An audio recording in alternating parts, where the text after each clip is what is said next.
Hello friends, welcome back to Gargi classes. हम आज इस वीडियो में चैप्टर 3 से रिलेटेड कुछ टॉपिक्स के बारे में बात करेंगे।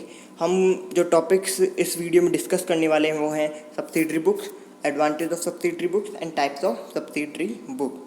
तो मैं वीडियो शुरू करता हूं, लेकिन अगर आपने अभी तक हमारे चैनल को सब्सक्राइब नहीं किया है तो प्लीज़ हमारे चैनल को सब्सक्राइब कर दीजिए और उस बेल आइकन को भी प्रेस कर दीजिए। तो चलिए अभी वीडियो को शुरू करते हैं। तो सबसे पहले हम बात करेंगे सब्सिडरी बुक्स की। सब्सिडरी बुक्स होती क्या है, ठीक है। Nowadays number of transactions are increasing with the constant increase in structure of business, whereas in order to record transaction conveniently and rapidly in books of account, special journals are prepared related to various nature of transaction which is known as special journal और subsidiary book। ठीक है, आज के दिन इस present time में हो क्या रहा है कि जैसे जैसे नंबर ऑफ ट्रांजेक्शन्स इंक्रीज हो रहे हैं वैसे वैसे जो बिज़नेस का स्ट्रक्चर है इंक्रीज होता जा रहा है। मतलब जैसे जैसे हमारा बिजनेस एक्सपेंड होता जा रहा है वैसे वैसे हमारे बिजनेस से रिलेटेड जो ट्रांजेक्शन है वो भी इंक्रीज हो रहे हैं, ठीक है। और उन ट्रांजेक्शन को हमें आसानी से और तेज़ी से बुक्स ऑफ अकाउंट्स में रिकॉर्ड करने के लिए हम स्पेशल जर्नल्स प्रिपेयर करते हैं जो ट्रांजेक्शन से नेचर से रिलेटेड होते हैं। मतलब स्पेसिफिक नेचर ऑफ ट्रांजेक्शन से रिलेटेड होते हैं। जैसे क्रेडिट परचेज हुआ है तो उस परचेज बुक प्रिपेयर की गई है, क्रेडिट सेल हुआ तो सेल बुक प्रिपेयर की है। इस तरह से पर्टिकुलर ट्रांजेक्शन के लिए पर्टिकुलर बुक प्रिपेयर की गई है, ठीक है। तो उन्हीं स्पेसिफिक पर्टिकुलर बुक्स को हम क्या कहते हैं, स्पेशल जनरल या फिर सब्सिडरी बुक्स। आई होप आपको समझ में आ गया होगा। और जैसे एग्जाम्पल मैंने लिखा है, cash transaction are entered in cash book. जैसे कैश ट्रांजेक्शन होते हैं वो सारे कैश बुक में रिकॉर्ड होते हैं, और हमने कभी क्रेडिट सेल की है तो वो सेल्स बुक में रिकॉर्ड की जाती है, क्योंकि ये बुक्स जो हैं वो इन पर्टिकुलर ट्रांजेक्शन के लिए ही प्रिपेयर की जाती है। ओके, तो सब्सिडरी बुक सिंपली हम कह सकते हैं कि पर्टिकुलर ट्रांजेक्शन से रिलेटेड कोई हम एक स्पेशल बुक तैयार करते हैं जिसमें हम वही ट्रांजेक्शन लिखते हैं जिसके लिए वो प्रिपेयर की गई है, तो उस बुक को हम सब्सिडरी बुक कहेंगे, ठीक है। तो सबसे पहले हम क्या करेंगे, बिजनेस के जब बुक्स ऑफ अकाउंट प्रिपेयर करेंगे तो पहले जो भी ट्रांजेक्शन्स हैं उन्हें सब्सिडरी बुक्स में रिकॉर्ड करेंगे, फिर उनकी हेल्प से हम उसमें लेज़र में पोस्ट करेंगे, ठीक है। ये हो गई सब्सिडरी बुक्स होती क्या है। अब बात करते हैं कि इसके एडवांटेज क्या है, कि हम अगर सब्सिडरी बुक को मेंटेन करते हैं तो उससे हमें क्या क्या एडवांटेज मिलेंगे। तो सबसे पहला जो एडवांटेज है वो है division of work according to ability. तो सबसे पहला एडवांटेज है division of work according to ability. इसका मतलब क्या है कि हम हमारे एम्प्लॉयज़ की एबिलिटी के अकॉर्डिंग उन्हें अकाउंटिंग का वर्क पोर्टफोल कर सकते हैं, उन्हें सौंप सकते हैं। जैसे हो गया, किसी को परचेज बुक प्रिपेयर करना अच्छे से आता है तो हम उसे परचेज बुक दे सकते हैं, क्योंकि बहुत सारी सब्सिडरी बुक्स होती हैं और अकाउंटिंग कोई छोटा सा काम तो है नहीं। तो जैसे सब्सिडरी बुक्स ही 8 तरह की होती है, तो अलग अलग बुक को प्रिपेयर करने के लिए हम जो एम्प्लॉय उसके अंदर एबल है, जिस उसके अंदर उस बुक को प्रिपेयर करने की कैपेसिटी है, तो हम उसकी एबिलिटी के अकॉर्डिंग उसको वर्क दे सकते हैं, ठीक है। और अगर कोई ऐसा पर्सन जो उस काम को करने के लिए पूरी तरीके से कैपेबल है और उसमें वो काम करने की पूरी अच्छी से एबिलिटी है, तो वो उस काम को जल्दी से और अच्छे तरीके से कर सकता है। तो सब्सिडरी बुक्स के एडवांटेज क्या हो गए कि हम एबिलिटी के अकॉर्डिंग हमारा वर्क डिवाइड कर सकते हैं। इसके बाद में क्या है, फिक्शन ऑफ रिस्पॉन्सिबिलिटी, ठीक है। जब हम एबिलिटी के अकॉर्डिंग सारा वर्क अलॉट करेंगे तो क्या होगा कि हम उसके साथ रिस्पॉन्सिबिलिटी को भी फिक्स कर देंगे। तो अगर किसी बुक से रिलेटेड कोई एरर भी क्रिएट होता है तो वो उसकी जो पर्सन या फिर जो भी एम्प्लॉय से प्रिपेयर करता है वो उसके लिए क्या रिस्पॉन्सिबल होगा। ओके, तो इससे क्या होगी कि रिस्पॉन्सिबिलिटी भी फिक्स हो जाएगी। तो कोई भी एम्प्लॉय ऐसा नहीं कर सकता कि मैंने तो यहाँ पे सही किया था और क्या पता जो आगे जिससे एम्प्लॉय ने उसे चेक किया उससे गलती हो। तो इससे हम बच सकते हैं और हम जो रिस्पॉन्सिबिलिटी है उसे फिक्स कर सकते हैं। इसके बाद में आता है फैसिलिटी इन चेकिंग। तो देखिए, तो कभी कभी क्या होता है कि जो ट्रायल बैलेंस होता है उसका सम मैच नहीं हो पाता कोई सब्सिडरी बुक से, तो ये बहुत आसान हो जाता है कि हम उसे आसानी से चेक कर सकते हैं कि कहाँ पे एरर हुआ है, क्योंकि एक पर्टिकुलर ट्रांजेक्शन से रिलेटेड ही हम बुक प्रिपेयर करेंगे तो वो एक पर्टिकुलर ट्रांजैक्शन में एरर होगा तो हम आसानी से उस एरर को ढूंढ सकते हैं और उसे रेक्टिफाई भी कर सकते हैं। इसके बाद में जो अगला है वो है ईजिएंस इन पोस्टिंग। देखिए जब हम एक ही बुक्स ऑफ अकाउंट में सारे ट्रांजेक्शन्स को रिकॉर्ड करेंगे, उसमें क्रेडिट सेल भी आएगी, क्रेडिट परचेज भी आएगा, कैश सेल भी आएगा, तो उसमें हमें लेजर पोस्टिंग करने में थोड़ी तकलीफ होती है। तो लेकिन अगर एक जगह ऐसा हो कि जितने भी क्रेडिट परचेज है वो एक बुक में लिखे जाएंगे, जितने भी क्रेडिट सेल है वो एक जगह लिखी जाएगी, तो इससे क्या हेल्प होगी कि जो लेजर पोस्टिंग है वो अलग अलग अकाउंट में करने के बजाय हम एक ही अकाउंट में कर देंगे।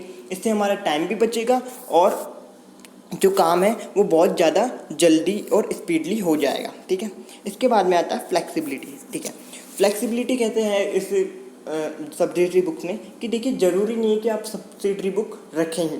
ठीक है, आपके अगर बिजनेस में वो रिक्वायर्ड है तो आप उसे रखिए, और अगर आपको रिक्वायर्ड नहीं है तो वो नहीं रखें आप। ठीक है, और अगर आपको उसमें कुछ चेंज करना है तो वो भी आप आसानी से कर सकते हैं। इसलिए जो सब्सिडरी बुक्स का एक एडवांटेज फ्लेक्सिबिलिटी भी है।